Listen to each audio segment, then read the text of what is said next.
Hi, welcome back. I am Kimmy with On William Street, and today we have a really fun project for you. We are going to make this adorable scrap flower quilt.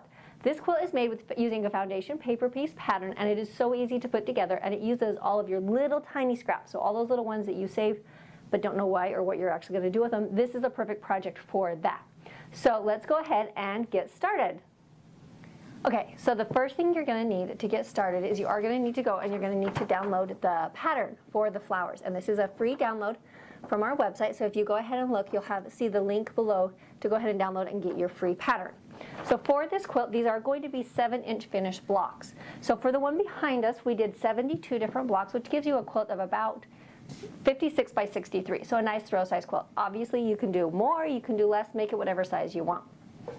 For each one of your flowers, you're going to need 3 different groupings of fabric. The first one is for your leaves and your stems. These ones do need to be just a little bit bigger. Your stem piece you need to have one that's about 5.5 by 2.5 inches, and that's going to be for your leaf, and then just a little skinny one for your stem. So 2 different greens. Then you're going to need an assortment of colors for your flowers. So we went ahead and did them all one color: reds, pinks, greens, not greens, yellows, blues, whichever colors you want.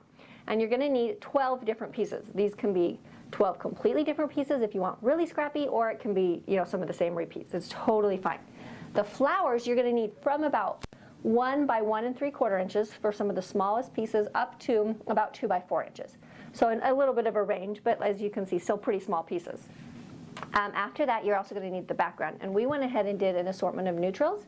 We have light grays, white on whites, creams, whites, whatever neutral you want for your background. You could also do it all one color if you don't want the background to be scrappy too, but might as well go all out if you're really in for it and use up all the scraps that you have. So we have an assortment of pieces here.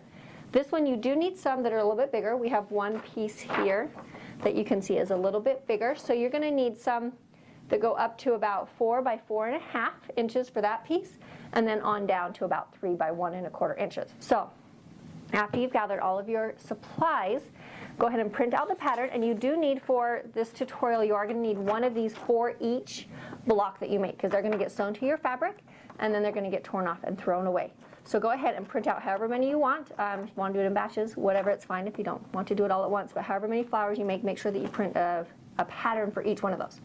And then after you have printed them out, I like to cut them apart because we're going to be making this in 2 different sections. So I'm going to cut them apart and have them ready to go. So with foundation paper piecing, when you're using your pattern, this is going to be the back side of your block.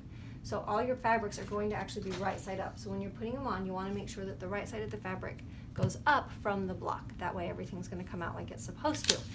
So on this, what you're going to be looking for is you're going to be looking for the numbering system. All of your foundation paper piece patterns are going to be numbered in some way, and that's going to tell you the order in which to sew the pieces together. So here you have in the very center is our 1, and that's our flower. It's going to start as our flower here in the middle. So the second pattern that we have here, you can see, is labeled B, and it starts over here on the leaf, and that's going to be the first piece. But first we're going to start with the flower and do the first few pieces there. So what you're going to want to do first is you're going to want to pick your first section, and you want to make sure that it is big enough that it goes around all of covers the whole piece and has about 1/4 inch all the way around. I like to be generous in mine and make sure we have a little bit more. So you can kind of check. You can put it on a light box, a window, whatever you want. There's some different easy ways to make sure to check that. After that, you're going to want to find the second piece, and that's our A2. And I'm going to go ahead and fold it directly on that line between A1 and A2. That's going to be the seam. You're going to sew that line. So I'm going to go ahead and cut 1/4 inch off of that line, and that's going to help me line up my next piece really easy. Get rid of the excess there. Move it out of the way. Okay, so then I'm going to take my second piece, and I'm going to make sure I go right sides together. This isn't a very big piece, so this one will work just fine. I'm going to line up my 2 fabrics. I'm going to leave it folded while I'm lining them up, because then I know, okay, so my background piece needs to cover this one, which it does, and then my second piece needs to completely cover this one, which with a light box you can see real easy, would make it really easy, but you can kind of go back and forth and check. And if it's completely covering it here, then I'm going to be fine, but we're actually going to preserve fabric a little bit and move it down. I don't need to use up that whole chunk. Now what I'm going to do Sometimes if it's a big piece, I don't want it to move. If you go ahead and just stick a pin in it right there, that's going to help you hold it in place as you're moving it over to the sewing machine, which we are ready to do now. Okay, so now we're going to go ahead and sew right on that line in between A1 and A2.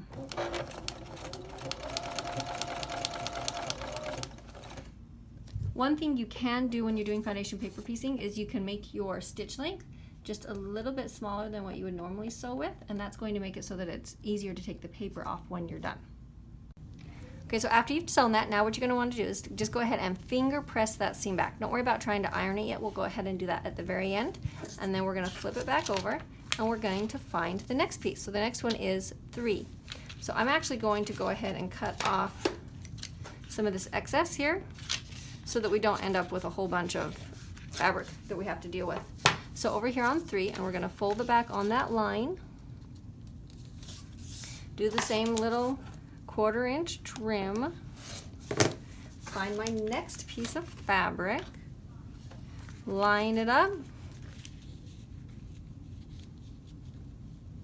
Make sure that 3, which is right here, is completely covered with fabric, and then go back over and sew it again.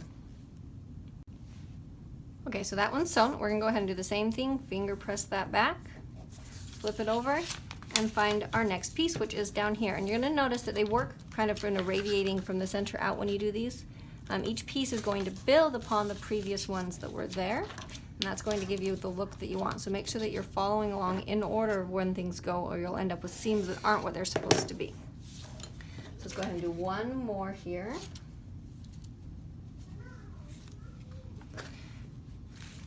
You can see this board that I'm doing. Make sure that that's completely covered, and go back to the sewing machine.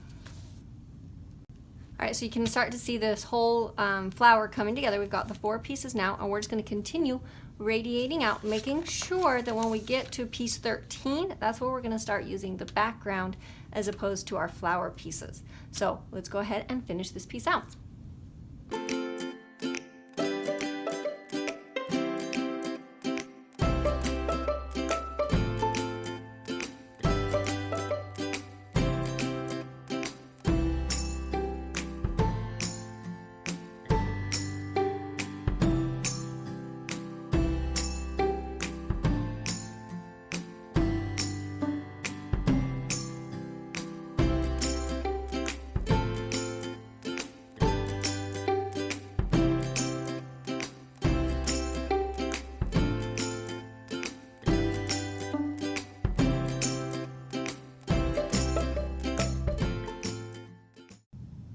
So I went ahead and finished out all the pieces, and I trimmed around the whole outside of the thing, making sure to leave that 1/4 inch seam on it.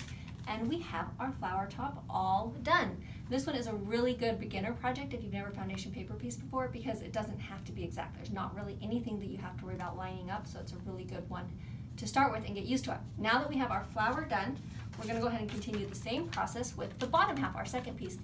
So now we're going to go back to our second piece, and this is the bottom half of our flower, and you can see we have our green leaf and our green stem. The rest of it is going to just be background pieces. So we're going to get started the same way. Find our first piece, which is the leaf. Make sure that we have it completely covered with our scrap with our 1/4 inch seam around the outside. I'm going to locate that line between B1 and B2, fold it back, make sure that your right side is facing, of the fabric is facing down, trim that off, line up my background piece. This is a pretty small one, so I don't need a very big scrap here. Make sure that it completely covers as well. Nothing shifted. I'm going to stick a pin in. I like to use a pin on the first piece. After that, it kind of all holds itself in place unless they're really big. Double check everything's lined up. Take it to the sewing machine, and we're going to sew that seam. All right, so now we've sewn that seam. Go ahead and just finger press it back. Flip it back over. Locate number 3, which is right here. Hold it on that line.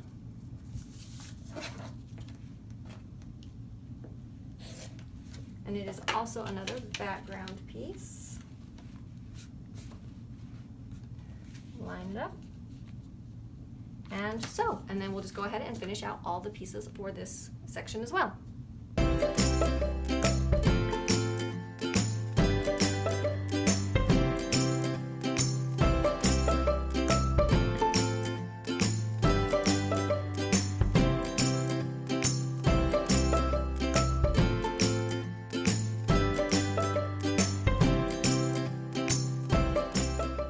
Now we have our two parts completely done, and all we have left to do is to sew them together. Now there's two kind of ways that you can do this. First, you can take all of the paper off first, or you can sew them together and take it off afterwards. They kind of each have their own perks.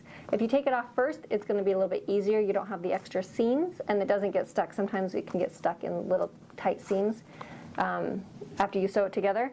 But if you leave it on, it keeps everything really nice and square, and it makes it really easy to line up. So it's really just kind of a personal preference. Give it a try both ways, see what you prefer.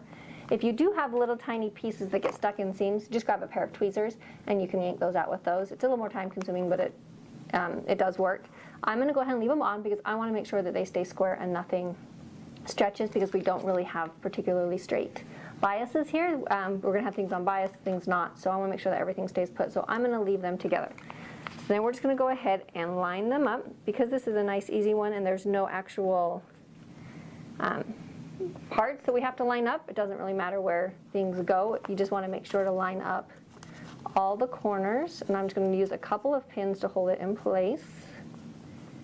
Sometimes with paper piecing you will have specific seams that you want to line up, so make sure that you're using your pins to go through those seams and hold them right where they need to go so they don't move while you're sewing.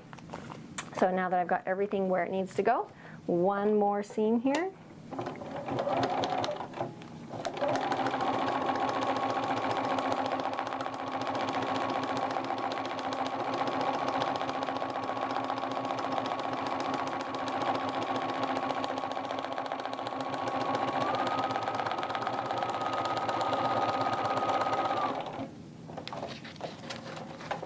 And you are done, and you have your very first flower block.